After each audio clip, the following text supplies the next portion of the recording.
Hello प्यारे बच्चों, मैं doctor Bharatlal Meena, LBS government college Kotputli, सह आचार्य राजनीति विज्ञान।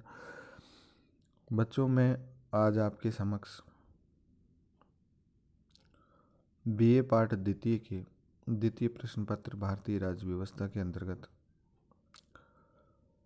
केंद्र राज्य संबंधों के विषय में चर्चा करना चाह रहा हूँ।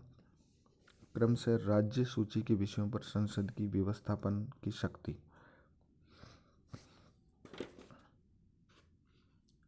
सामान्यतः संविधान द्वारा किए गए इस शक्ति विभाजन का उल्लंघन किसी भी सत्ता द्वारा नहीं किया जा सकता। संसद द्वारा राज्य सूची के किसी विषय पर और किसी राज्य की व्यवस्थापिका द्वारा संघीय सूची के किसी विषय पर निर्मित कानून अवैध होगा, लेकिन संसद के द्वारा कुछ विशेष परिस्थितियों के अंतर्गत राष्ट्रीय हित तथा राष्ट्रीय एकता हेतु राज्य सूची के विषयों पर भी कानून निर्माण किया जा सकता है।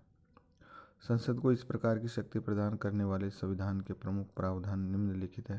राज्य सूची का विषय राष्ट्रीय महत्व का होने पर संविधान के अनुच्छेद 249 के अनुसार यदि राज्य सभा अपने 2/3 बहुमत से प्रस्ताव पारित कर देती है कि राज्य सूची में उल्लिखित कोई विषय राष्ट्रीय महत्व का हो गया, तो संसद को उस विषय पर विधि निर्माण का अधिकार प्राप्त हो जाता है और इसकी मान्यता केवल 1 वर्ष तक रहती है। राज्यसभा द्वारा प्रस्ताव पुनः स्वीकृत करने पर इसकी अवधि में 1 वर्ष की वृद्धि और हो जाएगी। इसकी अवधि समाप्त हो जाने के उपरांत भी यह 6 माह तक प्रयोग में आ सकता है।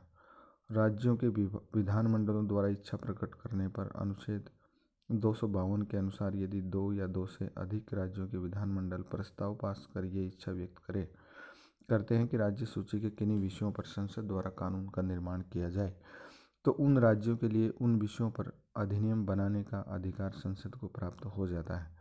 राज्यों के विधानमंडल न तो इन्हें संशोधित कर सकते हैं और न ही इन्हें पूर्ण रूप से समाप्त कर सकते हैं।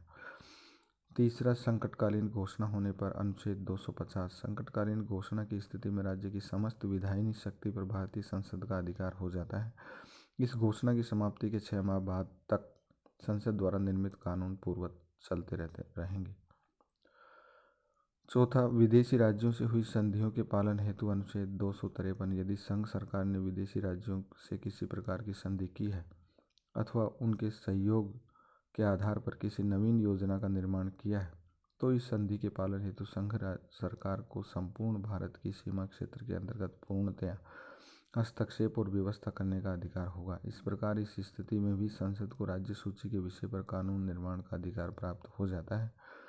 पांचवां, राज्य में संवैधानिक व्यवस्था भंग होने पर अनुच्छेद 356 यदि किसी राज्य में संवैधानिक संकट उत्पन्न हो जाए या संवैधानिक यंत्र विफल हो जाए, तो राष्ट्रपति राज्य विधानमंडल के समस्त अधिकार भारतीय संसद को प्रदान करता है। छठा, कुछ विधेयकों को प्रस्तावित करने और कुछ की अंतिम स्वीकृति के लिए केंद्र का अनुमोदन आवश्यक।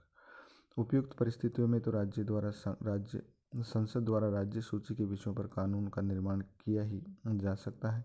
इसके अतिरिक्त भी राज्य विधानमंडल की राज्य सूची के विषयों पर कानून निर्माण की शक्ति सीमित है।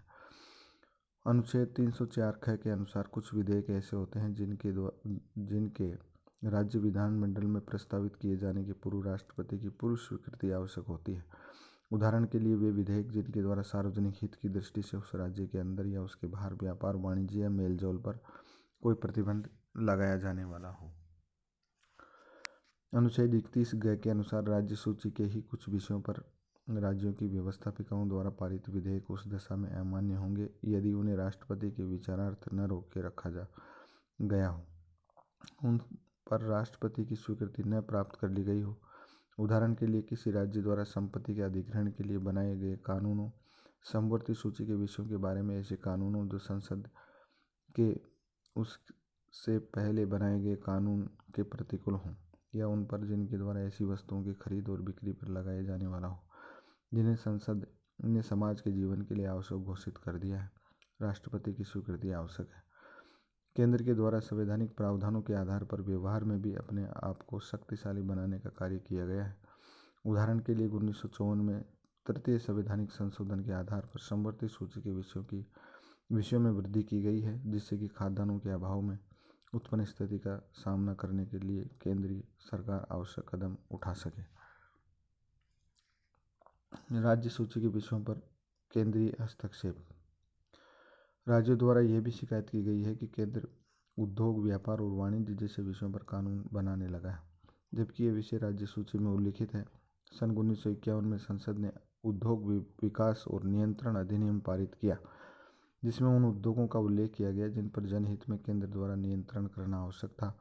धीरे धीरे अनेक उद्योगों को इस अधिनियम के अंतर्गत ले लिया गया। इस प्रकार राज्य सूची में वर्णित 24, 26, 27 क्रम वाले विषयों पर केंद्र का अधिकार स्थापित हो गया। यही नहीं, रेजर, पत्ती, कागज, गोंद, जूते, माचिस, साबुन आदि से संबंधित उद्योगों पर भी केंद्रीय सरकार का नियंत्रण स्थापित हो गया। राज्यों के नेताओं का कहना है कि इस प्रकार के अत्यधिक केंद्रीकरण से राज्यों का आर्थिक विकास अवरुद्ध हो रहा है। उपयुक्त इससे स्पष्ट है कि भारत में सामान्यतया संघीय संसद तथा राज्यों की व्यवस्थापिकाओं के कार्यक्षेत्र संविधान द्वारा निर्धारित है, लेकिन विशेष परिस्थितियों में संघ सरकार द्वारा राज्य सरकार के कार्यक्षेत्र का अतिक्रमण किया जा सकता है। पायली के अनुसार विधायी सत्ता के वितरण की समूची योजना से निसंदेह केंद्रीकरण की एक प्रबल प्रवृत्ति प्रकट होती है।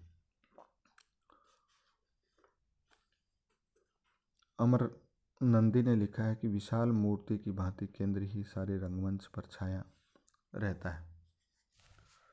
धन्यवाद बच्चों।